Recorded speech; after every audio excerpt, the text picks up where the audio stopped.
2 intercepts, both failed. An Iranian ballistic missile punched through Tel Aviv's air defenses, carved a crater into the middle of the city, and set the street on fire.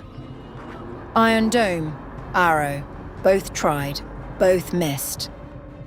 Several wounded, 3 buildings mangled, and footage of the missile sailing clean through that Israel cannot explain away.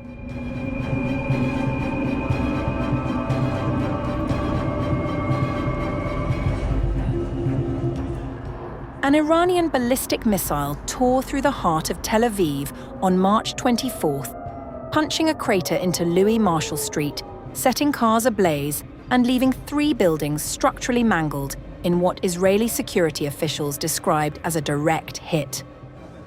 The Warhead carried roughly 100 kilograms of explosives. 6 people were lightly wounded across 4 impact sites in the city, but none required hospitalization. Fire teams arriving at the scene found burning vehicles, blast damage, and residents still trapped in a shelter inside one of the struck buildings. Fire services confirmed that residents found sheltering inside the damaged buildings had escaped without serious injury, saying their presence in the shelter had prevented casualties. Tel Aviv District Commander Haim Sagarov stood at the impact site and told reporters, "This was a missile with a warhead of about 100 kilograms. There is extensive damage here. This was a direct hit. The fortunate part is that it struck the middle of the road and not a residential building." The strike came as part of Iran's 6th missile barrage since midnight, targeting north, south, and central Israel and sending millions into bomb shelters through the early morning hours.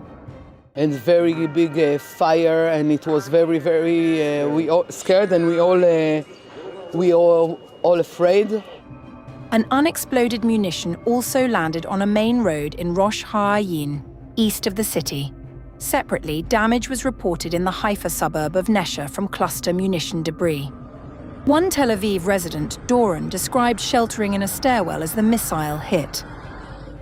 "It was a crazy boom.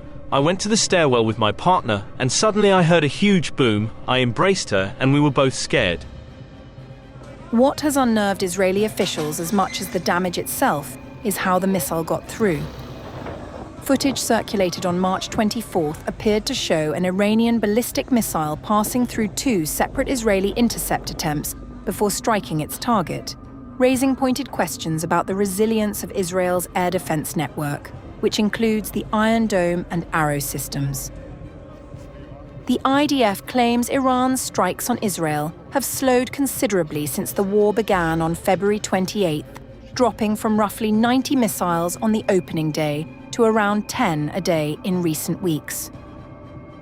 But Tuesday's strike showed that even a reduced salvo, if it finds a gap in the shield, can bring a major city to a standstill.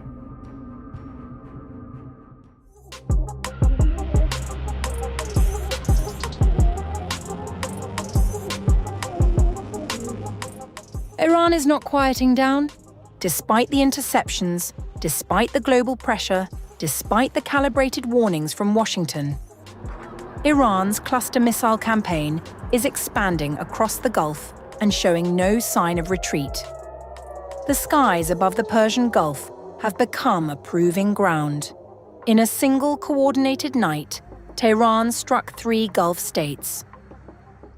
First, a cluster munition landed in Bahrain. Iran struck the Sheikh Issa Air Base and the American military facility in Jaffa. Multiple explosions lit up the night. Ambulances rushed toward impact sites.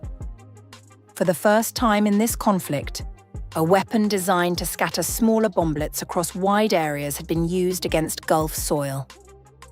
Cluster munitions are not precision weapons. They are weapons of area denial, designed to saturate a zone, to make open ground deadly, and to keep people from moving. The United Arab Emirates responded almost simultaneously. The country's National Emergency Crisis and Disaster Management Authority issued a public alert, saying its air defenses were currently responding to incoming missile threat from Iran, and urged citizens to remain in a safe place. To the north, Saudi Arabia's Ministry of Defense confirmed it had intercepted one ballistic missile headed for Riyadh, while a second fell in an open area. A drone was also intercepted in the eastern province. What unfolded on March 22nd and into the 23rd was not a series of isolated strikes. It was a coordinated campaign. Iran was not firing randomly. It was testing coverage, probing defenses, and demonstrating reach.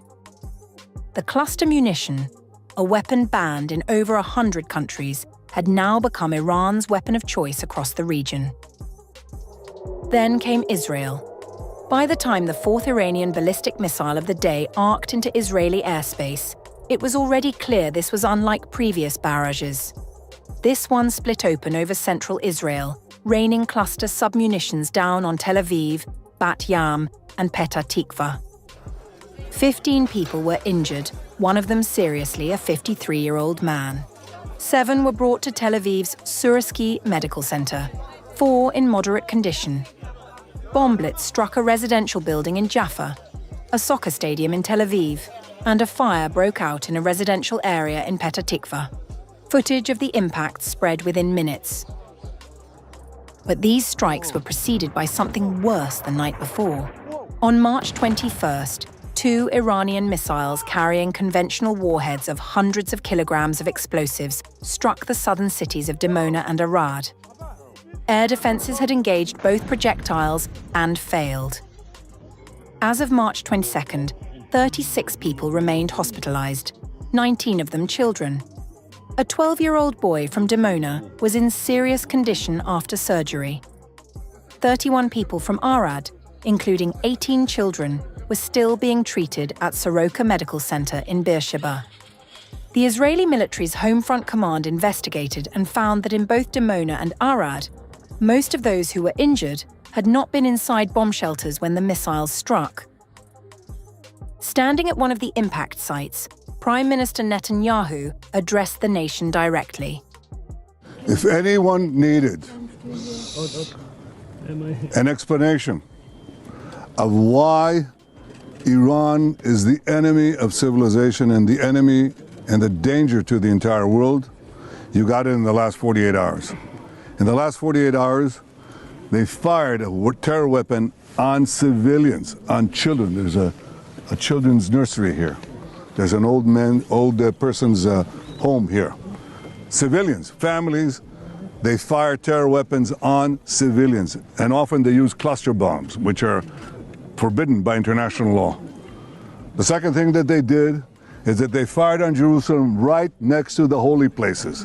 They sent ballistic missiles that could have destroyed the Church of the Holy Sepulchre, the Al-Aqsa Mosque, and the Western Wall. The 3 holiest sites to the 3 monotheistic religions, they don't care. They're firing on everyone. The third thing they did is they fired an intercontinental ballistic missiles 4,000 kilometers right into Diego Garcia, the American-British base. They can reach now with these ballistic missiles everywhere in Europe, almost everywhere in Europe. I've been warning that for years. The fourth thing that they did is that they shut down the important maritime strait of Hormuz, trying to blackmail the world with oil terror blackmail. 4 things that they're doing in 48 hours. And I ask the leaders of the world, the leaders of the free world, the leaders of the moderate states, what more are you waiting for? President Trump has correctly said that Israel, the United States and Israel in this great partnership, we're fighting the battle not only for ourselves, but for all of you. And he asked a simple question, where are you? And it's time to heed President Trump's call, his leadership, and his vision, not merely for our sake, but for your sake. The IAF assessed that the missiles used in the Dimona and Arad strikes were likely from the Gadra family of projectiles, a known Iranian ballistic missile.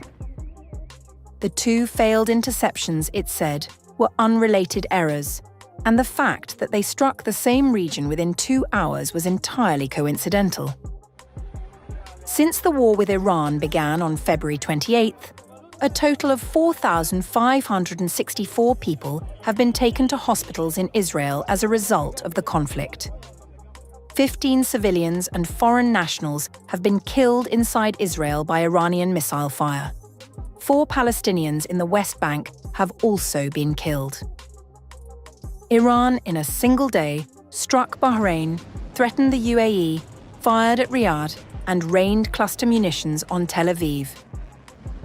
Whatever this conflict was on February 28 when it began, it is something considerably larger now.